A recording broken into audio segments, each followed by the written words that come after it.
Hi everyone, my name is Vincenzo Berghella. Welcome again to another sessions of AJOG MFM Live with the Extraordinaire within me, the brainchild of Drs Narang, my friend and colleague here. We have an extraordinary guest today. I guess first of all I should say Happy New Year to everyone. It's December 31st today.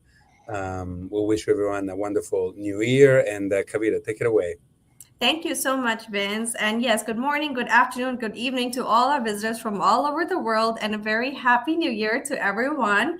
And to wrap up this beautiful year, we have a very, very special guest with us today, which I'm so grateful for your time, Dr. Uma Reddy, to give us this hour on this final day of the year. To everyone, Dr. Reddy is currently the Vice Chair of Research and Professor of OBGYN at Columbia University in New York. She's also the Principal Investigator for the MFMU Network at Columbia and and previously served as the Medical Officer at the NIH in the Pregnancy Branch. In addition to her clinical and research work, Dr. Reddy is a very respected educator and mentor in the field and loved by everyone that's had the opportunity to work with her. This new year also brings a very exciting opportunity as she transitions from her role at Columbia and will be moving to Yale to be the Executive Vice Chair of the Department of OBGYN and Reproductive Sciences. We are so, so grateful to have you here with us, Dr. Reddy. And, as always, we start all our sessions with a bit of gratitude. So I'll pass the mic to you and maybe share something you're grateful for. And thank you so much for being with us. Well, thank you, Kavita and Vincenzo. It's really an honor to be asked to do this, and I'm really excited about the upcoming new year. So happy New Year, everyone. I feel that I have so much to be grateful for, first and foremost, my family. My husband of 32 years has been, an incredible support to me and has kept me grounded. My parents. My dad has passed away, and my mom is 88 years old, and they raised the three of us. I'm the youngest of three girls. So when my parents came from India for my dad to get his PhD in engineering, and my mom, just finished college, and that was it. And then they came. They instilled in the three of us that we could do anything, that anything was possible, and to think big. And my mom is like one of the smartest people I know. She's just so wise. And she ended up working for a Metropolitan Insurance Company doing actuarial work. She's very good with numbers. So she retooled herself to be able to do that work while, we were young. And, a few years ago, she said to us that she actually had gotten into medical school, but her father said she couldn't go, and so she didn't go. And, I realized we're incredibly great. I'm incredibly grateful for the opportunity that I've had to go to medical school and to be a doctor. And so I think, I'm so grateful for that. I'm so grateful also for my education. So I grew up in New York. In sixth grade, I was asked to take a test for Hunter College High School. My parents didn't know anything about it. I took the test. I got in. I had to take a subway ride for 45 minutes to go to the school. My friend got in. And so my dad's like, okay, well, the two of you can travel together and you have a big buddy. They assigned an eighth grader who was also from the neighborhood to go with us, who was going to school. And so he said, okay, if you had to take a test, it must be a good school. So we'll go ahead and let you go. And that was an incredible opportunity that, meeting kids from all over New York City, motivated, bright, it was diverse. That set my trajectory, that I'm so grateful that I had an excellent public school education. And then the last thing I just wanted to mention was this past year has been really hard for people like me who've been in research with the terminated grants. I had a terminated grant focused on maternal health equity and improving outcomes in New York City and New York State, and the incredible support all around the country from people I didn't even know. OBGYN colleagues, MFM colleagues, trainees, even just reaching out and saying, we're so sorry, we've heard about what happened to you. Hope you're, stay, we support you. And, the incredible support from all around the country from our field was really inspiring, and, gave me the motivation to continue to try to, get it, restarted again. And it did. So I'm just so grateful. Wow.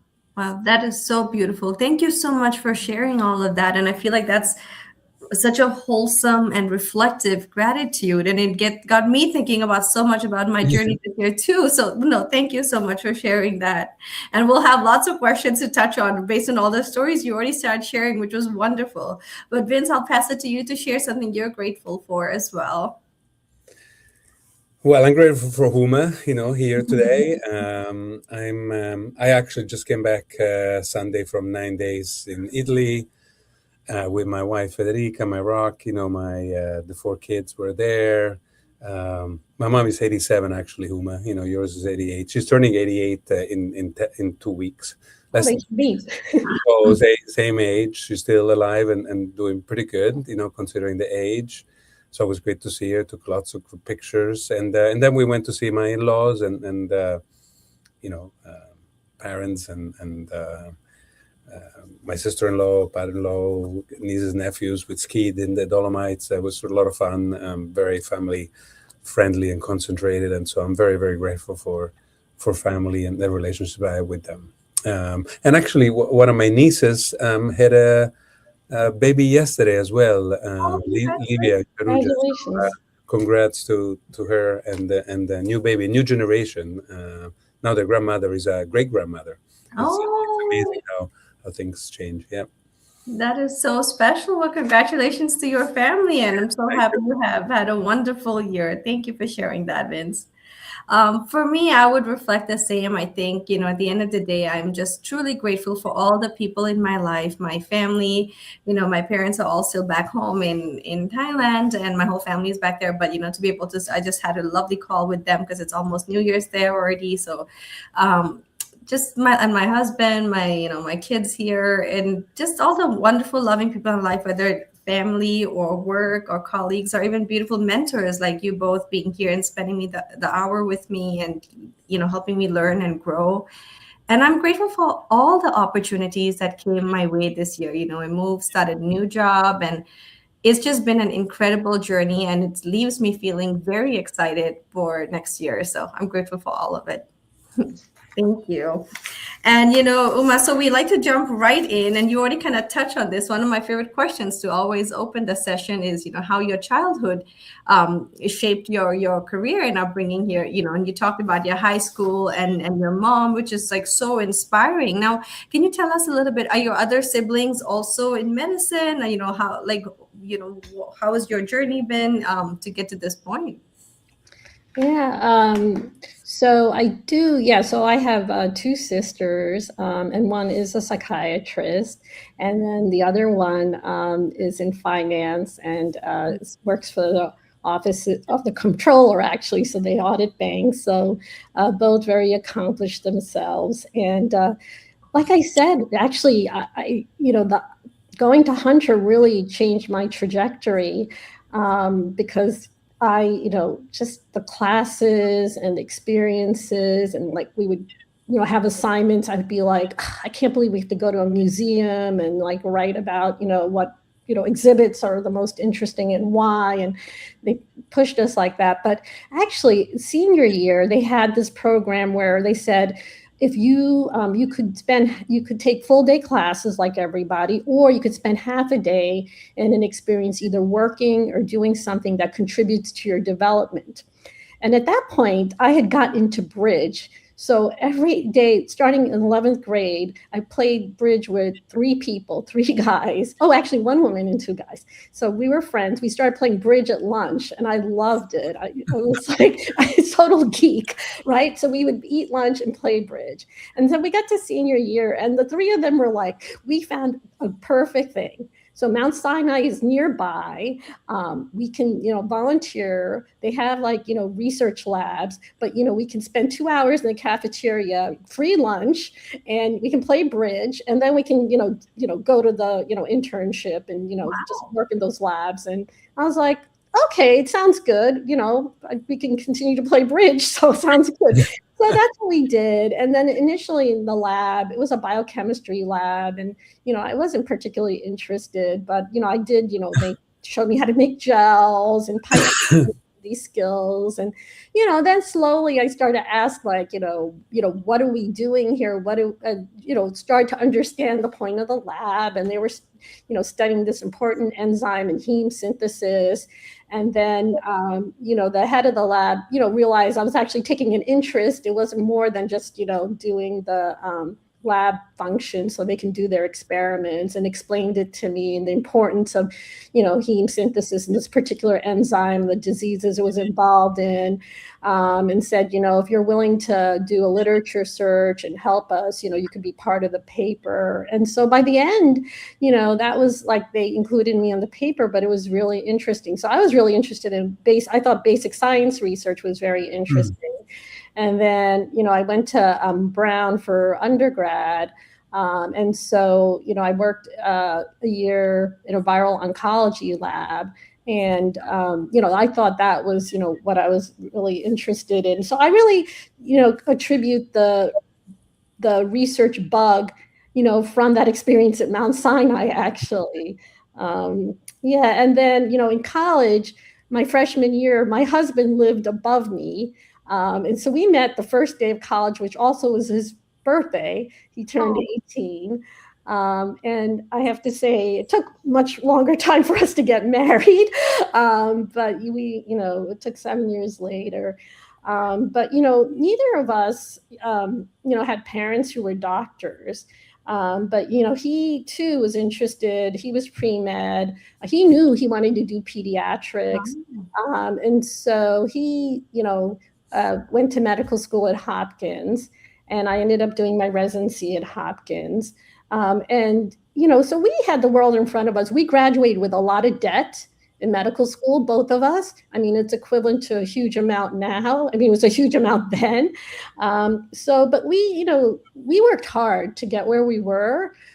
So, we felt that we should do what we want in life, like out of our career. We're going to pick what we want to do. And he's had really satisfying career as well in pediatric infectious diseases and maternal infant HIV transmission. So I'm really proud of him, our two sons. My older son, Vikram, decided late that he wanted to go to medical school and be a pediatrician.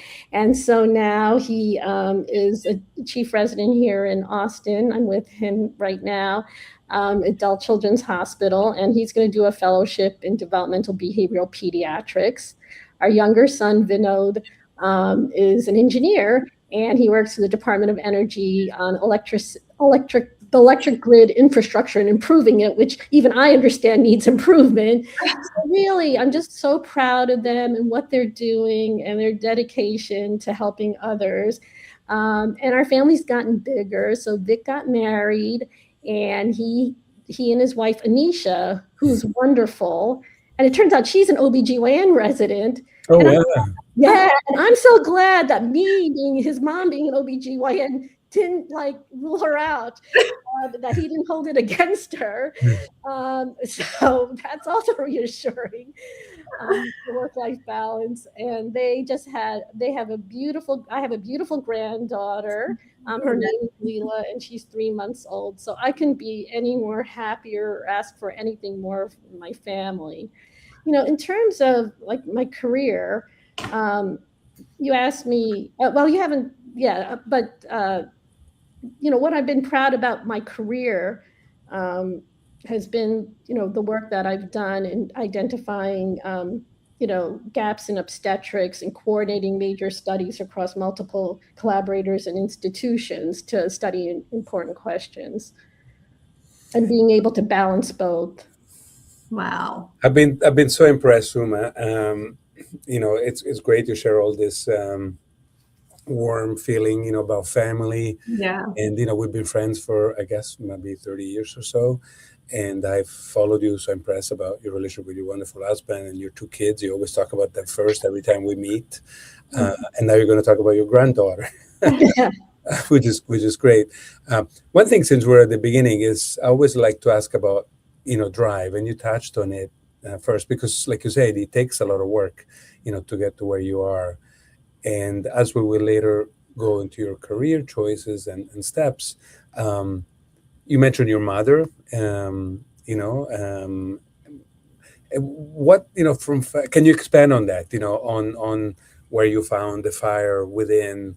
We have had a lot of first generation people. Maybe being a lot of people. Like you had the experience. Your mom got in medical school, but couldn't go. How do those things shape you? I think we're shaped from those experiences since we're 4 or 6 or 8. Very early on in life, and maybe you could expand on looking back, what gave you that passion, to study so hard and with a big smile, like you always have, in such a positive way, do some things that to others are pretty amazing. I mean, I find, our field so interesting. And like, looking back on it, actually, I wasn't one of those people. So when I was in high school, like I liked science, I loved math, but I also liked, I love reading. Like for me, reading novels, just reading the paper. I'm an avid reader as well. I think that I feel like medicine, we get to do all of that, and be part of people's lives and help them. And so when I finished high school, I wasn't sure about being a doctor. Actually, I had applied to, also I thought engineering. I was good. I would have been a horrible engineer, even though I'm good at math. I'm not very handy. I don't like fixing things. I kind of like delegate it to others. But I think, my experience with I really felt that my experiences, like I, worked, I volunteered in a hospital, and just talking to patients. This was in high school, plus the research and seeing how the research can improve, lives, make a significant impact. And seeing that early, was really, motivated me. And then my mom was always, she is so wise. She's also reads, avid reader. I get that from her. But even like, she would ask me questions about, like, when I was like talking about science classes or whatever, just really insightful questions. And then, even through undergraduate, and when I decided, in medical schools, she would ask me questions, and always does. Like, I talk about patients, she'll always ask me questions. I'm like, wow, why didn't I think about that? Or, why hasn't anyone thought about that? And then she's also really great with her hands. Like she knits, she crochets, she quilts. There's something about her. Like she's quietly wise too. So if you meet her, people talk to her, like she's relatively quiet, but people talk to her and tell her about her life. So, it's funny. My dad, I had mentioned, he was an engineer. And so people always say, oh, you got your, brains from him. It's both of them. Wow.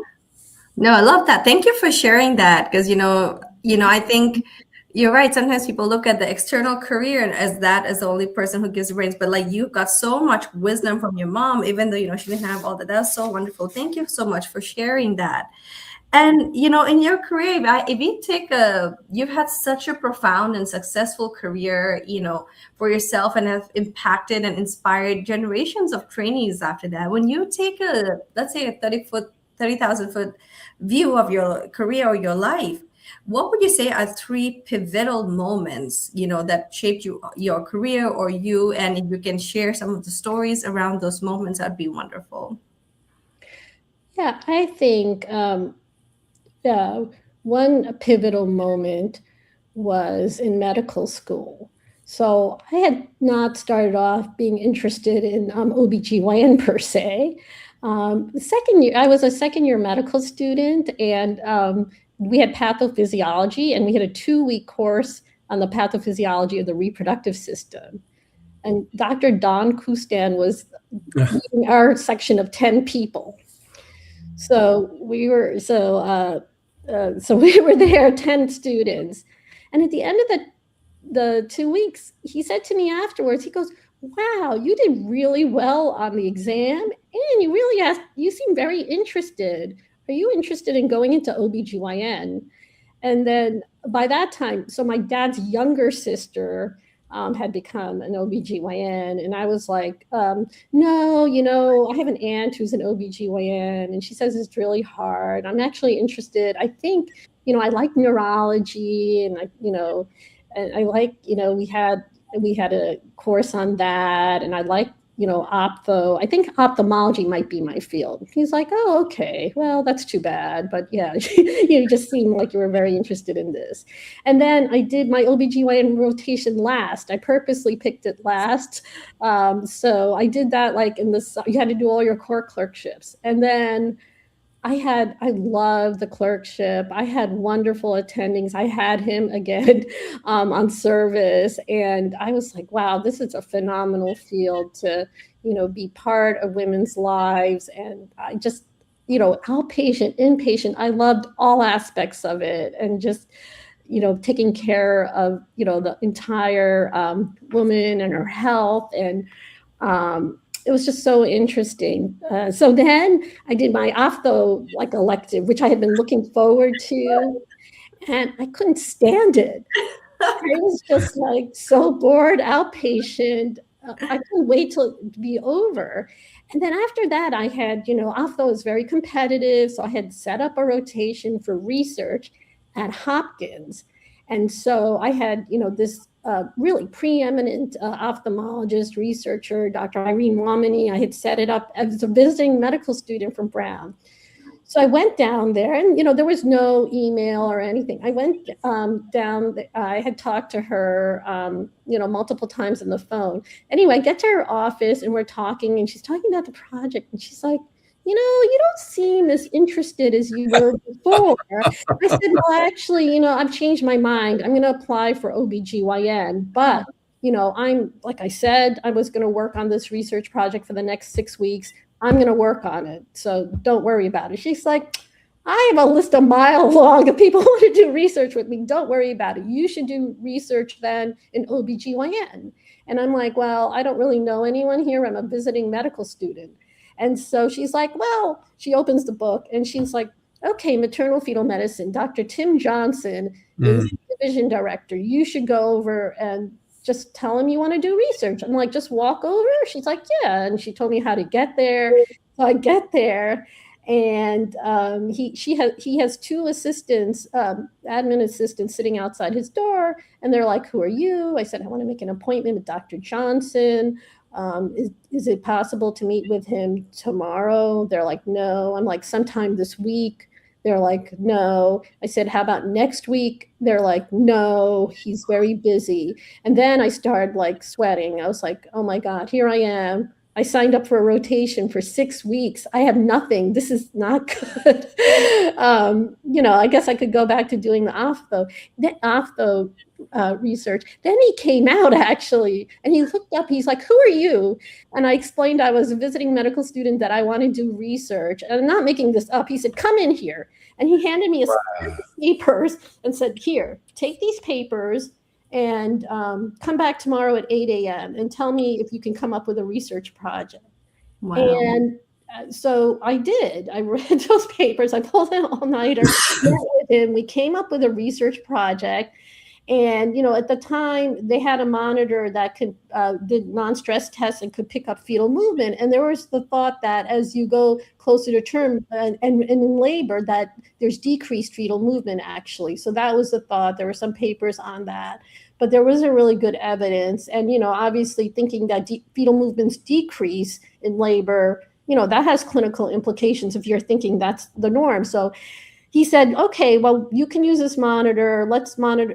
And came up with a study design. So I monitored I wanted normal patients in labor to monitor fetal movements with this monitor and to characterize it. And that's what I did. So I was there on the labor and delivery unit at, all hours. It was very hard to find normal patients. So I was pretty vigilant in finding those patients. And that was my first research project. Wow.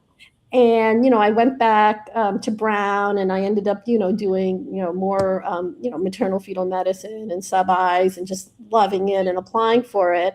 And then in the meantime, so I was a fourth year, and SMFN, which was the SPO, Society for Perinatal Obstetricians, Dr. Johnson reached out and said, yeah, you should send an abstract of your results. And, back then medical students didn't, they didn't present at meetings or anything like that. So, he helped me write the abstract. I sent it in. It got accepted for poster. The meeting was in San Francisco. I didn't have money to go to San Francisco. So, he helped pay for me to go to San Francisco. I went to SMFM meeting and was just like blown away by the research and how much is being done, how much we didn't know, meeting, people in our field. And he introduced me to lots of people. So that was pivotal. That changed the entire trajectory. Another point where I think my trajectory was changed was when I was a fellow at Jefferson. Vincenzo was our attending, and I was a fellow. And, just the wonderful research going on. It was part of the Maternal Fetal Medicine Units Network. And Ron Wapner was our fellowship director. And he would question every single thing. Like whatever we said, he would say, why? Why do you do that? And I just realized how little we knew. And then, at that time, we were giving steroids every single week to patients. And he goes, does that make sense? I'm like, of course it does. Everybody's like, well, if they're undelivered, they could deliver in the next week. And then they wouldn't have the benefit of steroids in their preterm. And, he ended up doing a study showing that that was not the case, that it wasn't helpful. And in fact, it was, in the short term harmful. And he really just inspired me to, again, like more clinical research. So, by that time, I was much more interested in doing clinical research. And a couple of things that he did that really made the difference was I said I wanted to get a master's degree in epidemiology and biostats. And so he supported me in doing that. So originally, Penn had an excellent program, but it was 2 years. It was extremely expensive. But I had taken class at Hopkins, so I could do it in a more condensed time in 9 months. And so he said, yes, we'll support you, the tuition. You can do that, but you cannot miss a single call. You cannot, miss anything clinical.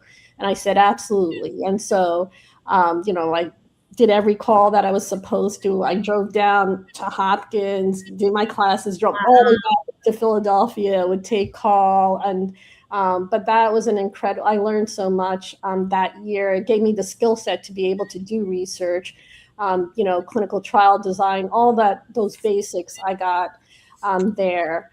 So without Ron, that support. And also, when I first started off fellowship, he was incredibly supportive. I had my younger son, Vinod, in August of starting fellowship, and I had a very difficult delivery, actually. And so I ended up with a repeat C-section. He ended up in the NICU. And I had a very difficult delivery, and so my recovery, was very, it was very difficult in the sense that I was anemic, and so I, ended up, requiring. Repeat C-section, if it's a sort of repeat, is okay, but I went, got to complete and pushed and ended up with a C-section. We didn't have the data we have now on that scenario. And so, at that time, everyone VBAC'd, and so that's what I did. And this is also fed into my interests in C-section and how we can do C-sections, indicated C-sections, and lowering the rate safely, which has been an area of interest of mine. But anyway, so it was really difficult coming back. And Ron was like, I understand what you went through. Take your time. He was so understanding. I don't think without his support then, I would have been able to actually finish the first year of fellowship. And so he, personally and professionally was the, epitome of a mentor in every way, and has continued to be to this day. Okay, that's this. I have second one. Okay, and then the third one, you asked for three.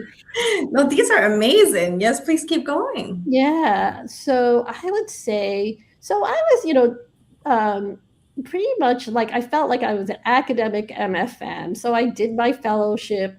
My fellowship project was a translational project. We had a patient who ruptured membranes, and they tried to reseal her membranes, and she got to, and she had lost multiple pregnancies, and she had ruptured her membranes early with oligohydramnios. She wanted everything done. And so they tried to reseal her membranes using cryoprecipitate, and she got to 29 weeks and, delivered and, had a, very preterm baby, but, baby who, survived without major neonatal morbidity. So I became interested in that. So I did a translational experiment where I took second trimester membranes.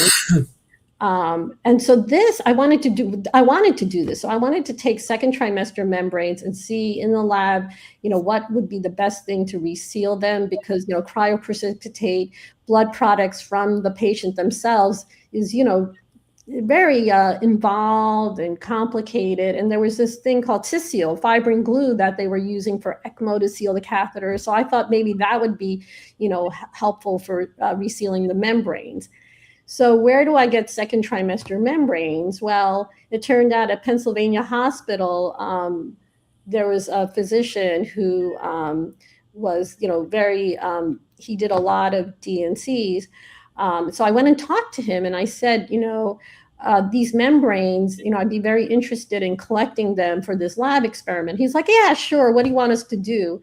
I said, I just need you to put them in the media, and I'll come by and pick them up. So this was a different hospital, Pennsylvania Hospital. And it turned out they had their own IRB. They had a Penn IRB. So then I had to get approval from the Penn IRB for, this study. And I met with the chair. I don't know, they had me talk to the chair about my thing, who was Jack Ludmere. So here I am, from a different fellowship. Penn, has their wonderful fellowship and their research projects. And I'm from Jefferson. And I explained it to him. He goes, that's a really important project. Yes, you can, I'll sign off on, your project. So I got IRB approval.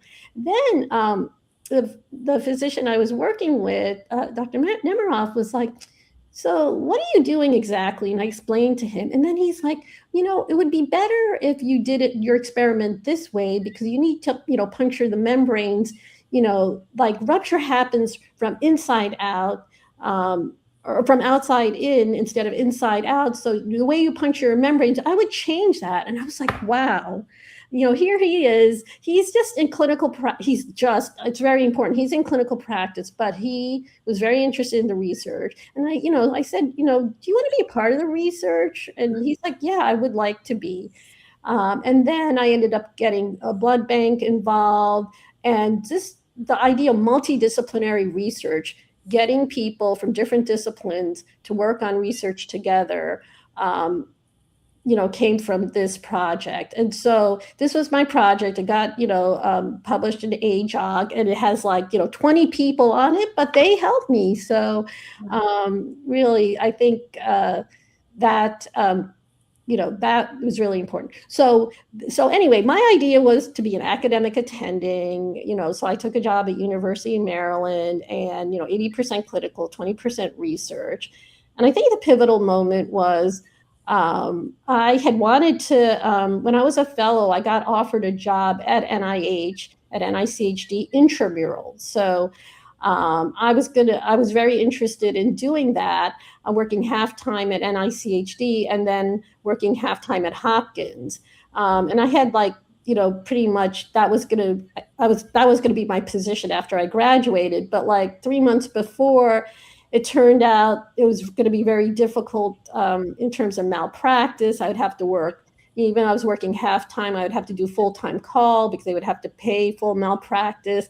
Anyway, bunch of logistical issues, plus the fact that my husband was about to start his pediatric ID fellowship. We had 2 young kids, childcare, and that I decided that it wasn't going to work out, and I took the position at University of Maryland in MFM. Anyway, but I had met a lot of people at NICHD, learned about its mission. So I was at SMFM and I had an oral presentation that I was presenting, and Kathy Spahn came up to me and said, you've been doing good research. I've seen, an article or 2 from you. So, have you ever thought about working at NICHD? I said, like I interviewed for intramural the week after. I said, but I'm happy. I said, I'm happy. I'm doing, the research. It's less than I want to do, but, I can only do so much. It's very hard with a very busy clinical job. Anyway, so a week later, she contacted me and Dr. Dwayne Alexander, who's head of NICHD, and they said, there was a position at NICHD that they thought I would be really good for. So I went and interviewed.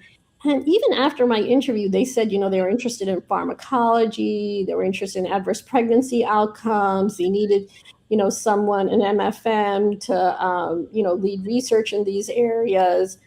But I wasn't really sure, like after the interviews, like what would I be doing exactly? But I knew that that's when I had to make a decision. And this was a risk. I was like, do I, join NICHD and leave the typical academic track, or do I continue a typical academic track? And I decided to take the risk and go. And I really, that definitely changed my career. Wow. It's been amazing, Uma, and you're painting such a beautiful picture of your life, personal and professional. I love, almost all the strokes of all the colors and things. I guess we can take it from there. I think that obviously one of your, major accomplishment among many, leading the NICHD, maternal fetal medicine unit network. Can you tell us about that experience? What for our young, listeners, inspire them about what you've done at the NICHD, what the process is, how to get involved. I know you enjoyed it, and I think it's one of the best things we have in our specialty, if not the best thing we have in our specialty still, despite the difficulty in research. So you were there for quite a few years and eventually led it. Maybe you can expand on that experience. Yeah. And, I didn't lead it when I first started. So, right. Yeah. So I needed to get experience. I actually started with stillbirth. So a parent had written to NICHD and said, how come, I had a stillbirth, there's no information. What research have you done on stillbirth? Mm-hmm. And at the time, they had decided to fund a study on stillbirth in the US. So that was actually the first thing I got tasked with. When I got there, was to work with actually Marion Willinger, who's a PhD neuroscientist who had been there for like 15 years. So and this is, why it's important to think outside our field. So she was responsible for doing the research, leading research within the US on back to sleep and showing that was associated with decreased rate in SIDS. So they paired us together and said, come up with a study on stillbirth, risk factors and causes of stillbirth. So we together led the Stillbirth Collaborative Research Network.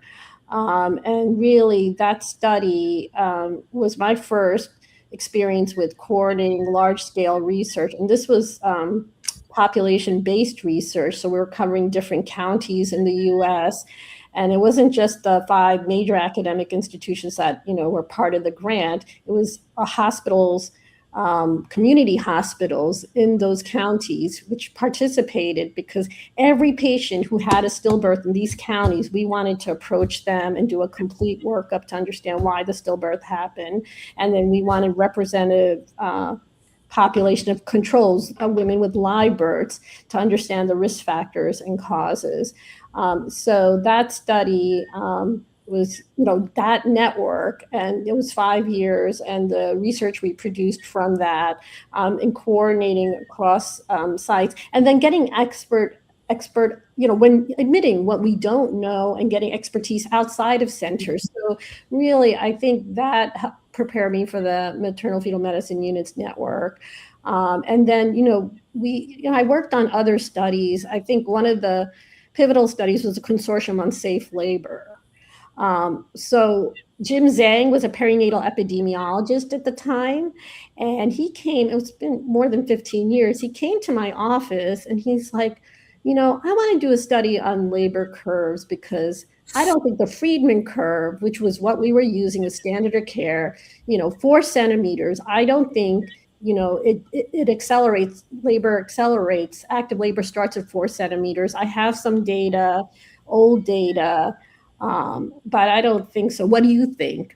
I said, yeah, I always thought, like, you leave, when there's delays on labor and delivery and we don't get to, section the patient, they've been 4 centimeters for hours, but we, like they had to wait for their C-section, and then you find they progressed. That happens all the time. Yeah, patience is important.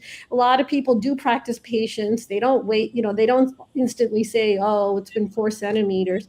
So I think you're right, but how could we do this kind of study? You would need you would need 100,000, labor curves. He's like, actually, you would need 200,000. I'm like, wow.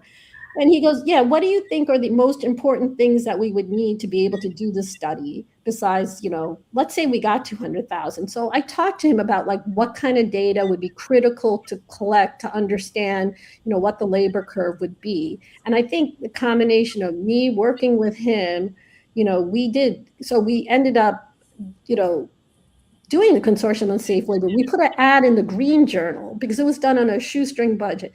We put an ad in the Green Journal, but asking for sites who could, meet these criteria, had electronic records, had timestamps of intrapartum exams, et cetera. And so that, thinking of the important questions and how to operationalize doing them was also critical, helped us, helped me in preparing for the MFMU. And then another study I was involved with before taking on the MFMU was New Mom to Be. So there was a lot of, clinical care, MFM, if you had a complication in your first pregnancy, we would, do more intensive surveillance, and we wanted to prevent the recurrent pregnancy. But there was a recurrent pregnancy complication, but there was hardly anything on first pregnancies, women who are nulliparous. So I was like, this is the population we need to study. So I proposed twice a study, starting in the first trimester, to look at prediction of adverse pregnancy outcomes, preeclampsia, preterm birth. And I got shot down twice. It's a fishing expedition. You're not, yeah, you're right. We don't have a lot of information on first pregnancies. Yeah, you're right. If we could prevent the first, happening the first time.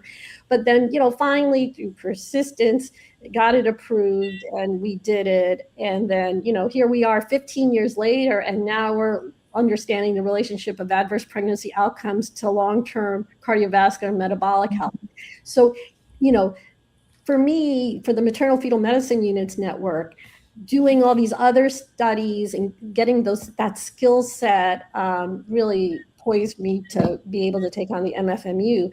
But like getting involved, as a early stage, faculty member, fellows, it's much easier now. When I was at Jefferson with you, Vincenzo, we helped recruit for those studies, but, trainees were not, particularly involved at the sites otherwise. Now, the data sets are being made publicly available through NICHD.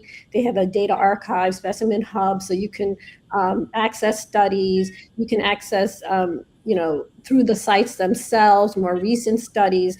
But so anyway, as you could propose studies to the MFMU. So it's much easier to get involved. Wow. I could just listen to you share all day. I'm like, this is a beautiful story. It can keep going. I wasn't ready for it to end. It's amazing. Thank you so much for sharing all that. Yeah, it's just, hearing you talk about your journey gets me excited about research. You're so passionate about it. Your drive comes through so beautifully. Thank you so much for sharing all that. Along your whole journey, I'm sure there's been, of course, challenges and, like that times when things went excellent. And, can you share a little bit, anytime if you hit a roadblock or things got hard, what is a certain mindset maybe that helped you push through, or what are some core values you hold with you as you go through your journey, in life or in medicine? Yeah, no. So yeah, I had challenges. I would say, first of all, like during fellowship, I mentioned how I had a complicated delivery, and it took just physically, time to recover from that, and even mentally, because you as an OBGYN and an MFM fellow to have 2 C-sections and to have a repeat C-section.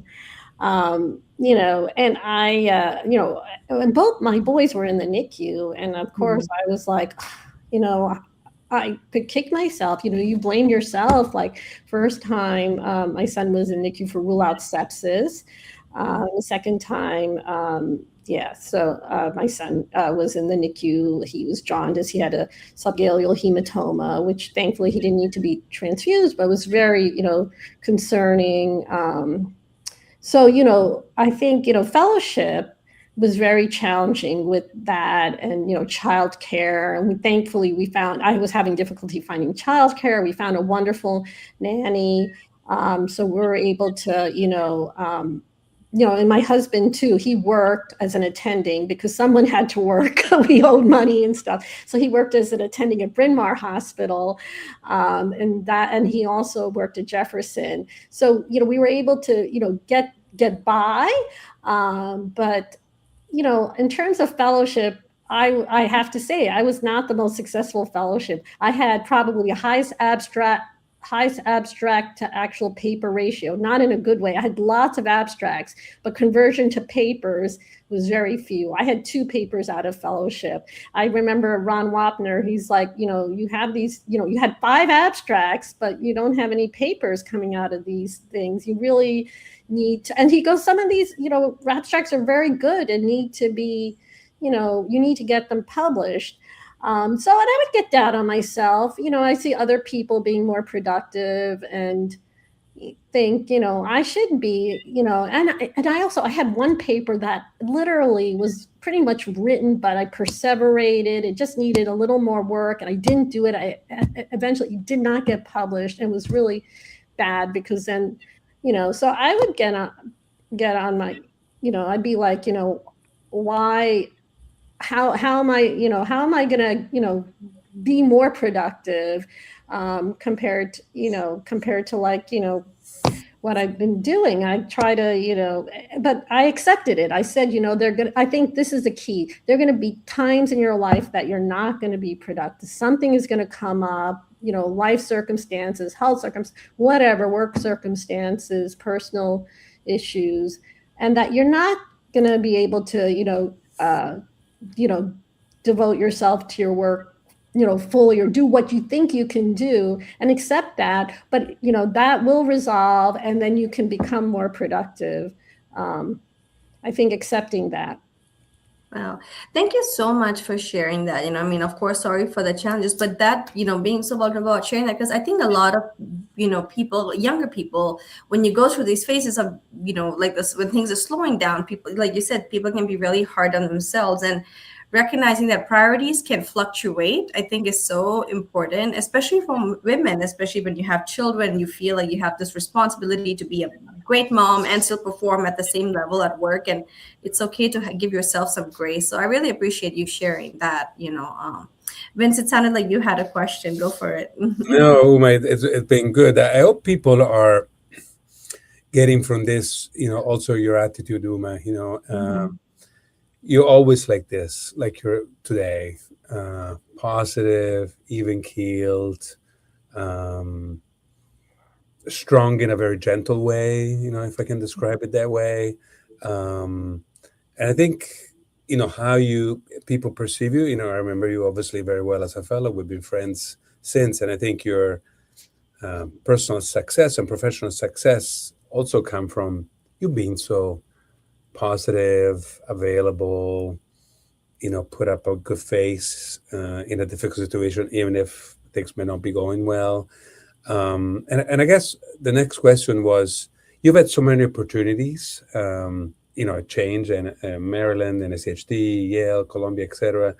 How do you make, maybe it's good for people to understand how you make career choices. You touched on it some, some was family related, opportunities that came around, but I guess, people are sometimes too afraid to leave a place, or maybe they're too eager to leave a place. How were those decisions made? And another thing I've been impressed to, and I think it's to your credit, is that you remain friends and involved with everyone, with NSHD or with Columbia or with Maryland or with, my son went to Brown, so I have a soft spot for Brown College, and then you went also to medical school there.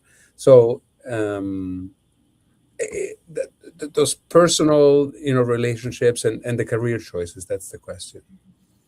Yeah, I think I've always had a global outlook on, my work, and that it's not, just my institution that I'm at, because I've been fortunate to work at wonderful institutions with wonderful colleagues and trainees and staff, and that, I feel like in terms of making a job change, for me, it was always about, what am I interested in? So I feel like you should trust your intuition, and like, what are you interested in? What makes you satisfied? What do you find rewarding? Because I do, initially in my career, research, even though it was clear from the beginning I loved research, that until NICHD, it was hesitant, it was hard, it was hesitant about it because it was taking a gamble. But, what satisfies you and where can you do that the best, should be driving you. I should be doing, like, you shouldn't be doing activities or committees or whatever because it looks good, or you should, we've gotten to this point in our careers, and by being an OBGYN resident, it's taken an incredible amount of work. So your career is important. It should be satisfying,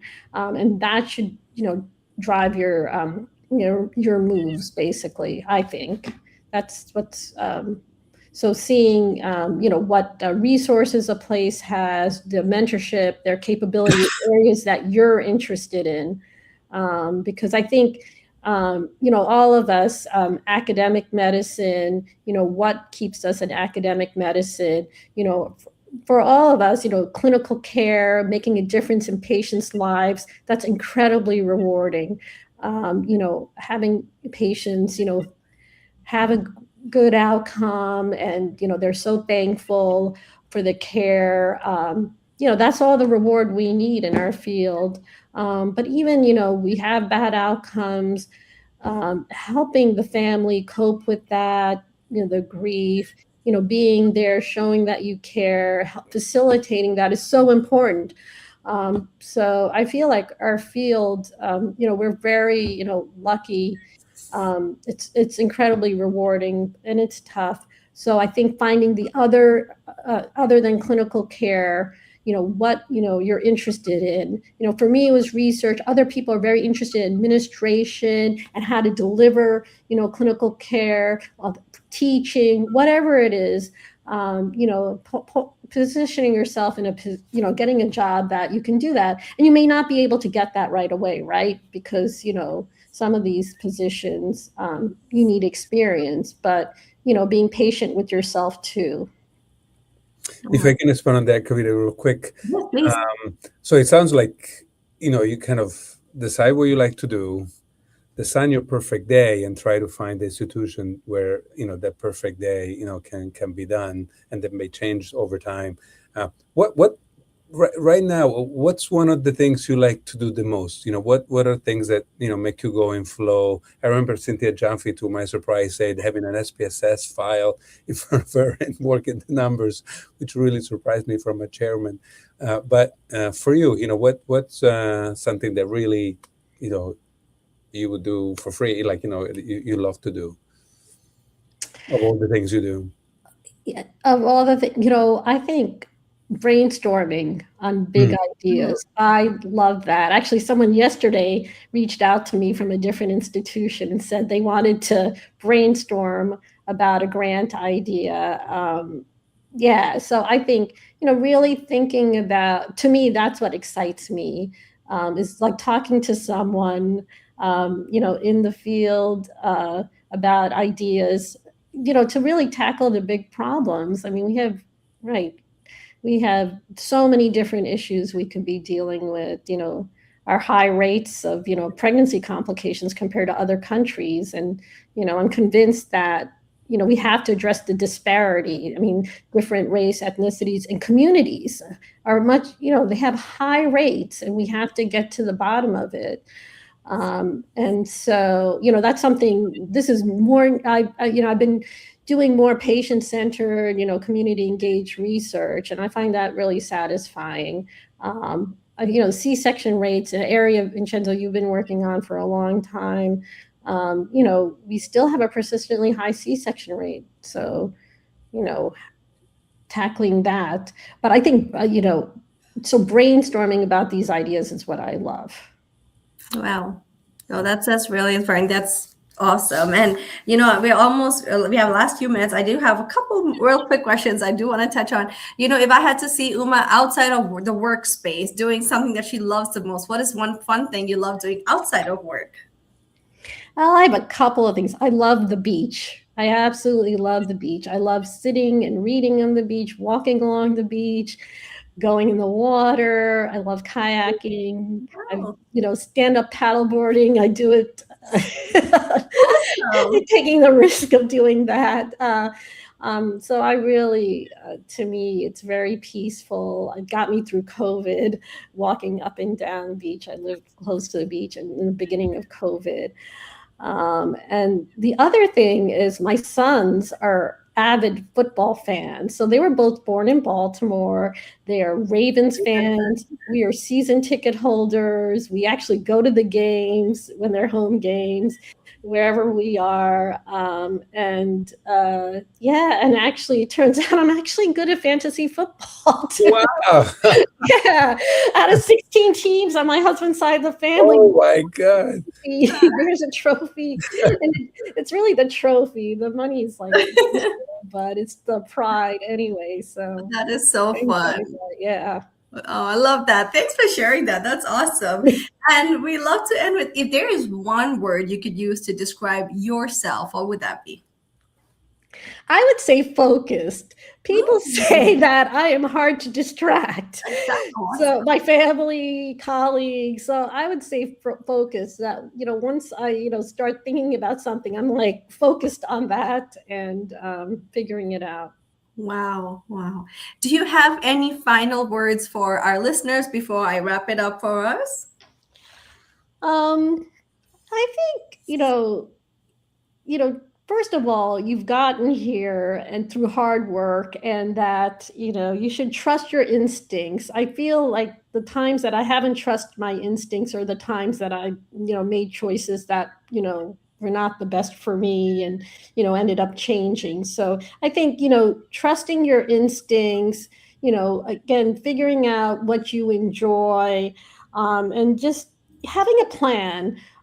So having a plan for what you'd like to do, short range, 5-year, 10-year plan. So having a plan, but being flexible. So, new circumstances will come up. You'll get offered a job, or, something will change. So, being open to those opportunities and like seizing them when they come by. I think, that would be my advice. Wow. That's beautiful. No, thank you so much. And to all our listeners, first, I just want to thank Uma so much. I think I could not ask for a better day to spend the last day of 2025. This was such an incredibly powerful and inspiring session. And I think what I really realize is from your journey, with having so much drive, courage, and calm, all the right opportunities meet you and guide you to where you need to be. So thank you so much. And I wish everyone a very, very happy new year. And also want to leave a little gentle reminder to everyone that, New Year's, we all are setting new resolutions and new goals. And sometimes halfway through January, things kind of go sideways and you never have to wait for a new year to start again. Every new day, you have the same opportunity to start again. So I hope 2026 is an amazing year for everyone. And thank you, Uma and Vince, again for this incredible session. Thank you. Thank you, Uma. Thanks, Kavita. Happy New Year, everyone. Have a great day. Thanks. Wonderful.